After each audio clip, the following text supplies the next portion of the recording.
วัสดีท่านผู้ชมทางบ้านอีกครั้งนะคะ วันนี้ก็ยังเป็นกรณีตัวอย่างจริงที่มาไกล่เกลี่ยประนอมข้อพิพาทที่สำนักงานอัยการคุ้มครองสิทธิ์เช่นเดิมนะคะ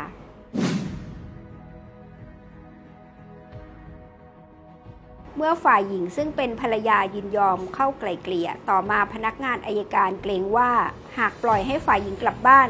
โดยไม่ได้ประสานไปยังฝ่ายชายเสียก่อนเกรงว่าจะมีเหตุร้ายกับฝ่ายหญิงเนื่องจากฝ่ายชายครอบครองอาวุธปืนไว้จำนวนหลายกระบอก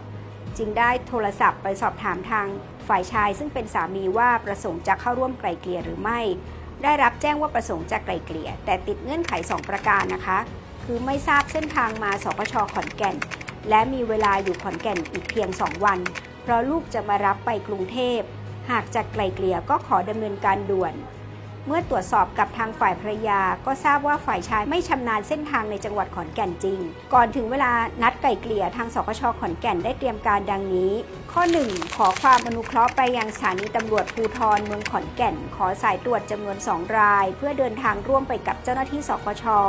ไปรับฝ่ายสามีมาไกล่เกลี่ยที่สำนักงานเนื่องจากทางสามีแจ้งว่าจะนำอาวุธปืนจำนวน1กระบอกอันเป็นทรัพย์มรดกของฝ่ายหญิงไปคืนด้วยในวันนัดนะคะอันดับที่2ก็ปรึกษานายทะเบียนอาวุธปืนที่ประจำที่อำเภอเมืองขอนแก่นเพื่อให้ทราบถึงทางออกที่จะเป็นไปได้ในกรณีดังกล่าว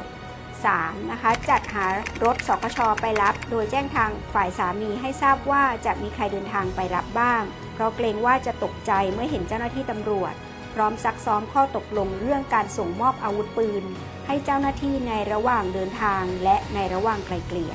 เมื่อถึงวันนัดในขณะไกล่เกลี่ยพนักงานอัยการผู้ไกล่เกลี่ยพยายามเข้าใจจุดยืนของแต่ละฝั่งแล้วสื่อสารให้ทั้งสองฝ่ายเข้าใจซึ่งกันและกันนะคะต่อมามีข้อติดขัดนิดนึงคือกรณีหากรับโอนอาวุธปืนไม่ได้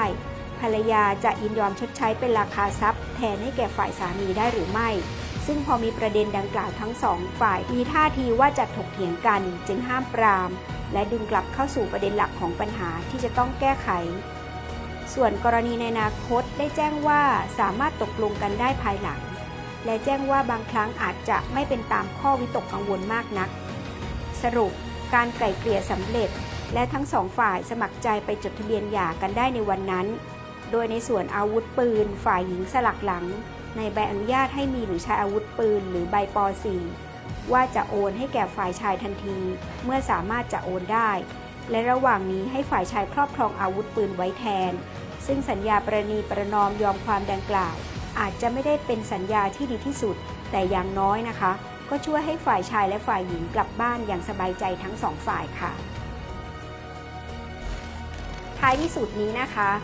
ปัญหาของท่านพนักงานอัยการสามารถช่วยได้หากท่านใดสนใจบริการดังกล่าวสามารถติดต่อได้นะคะสำหรับวันนี้ลาท่านผู้ชมไปก่อนสวัสดีค่ะ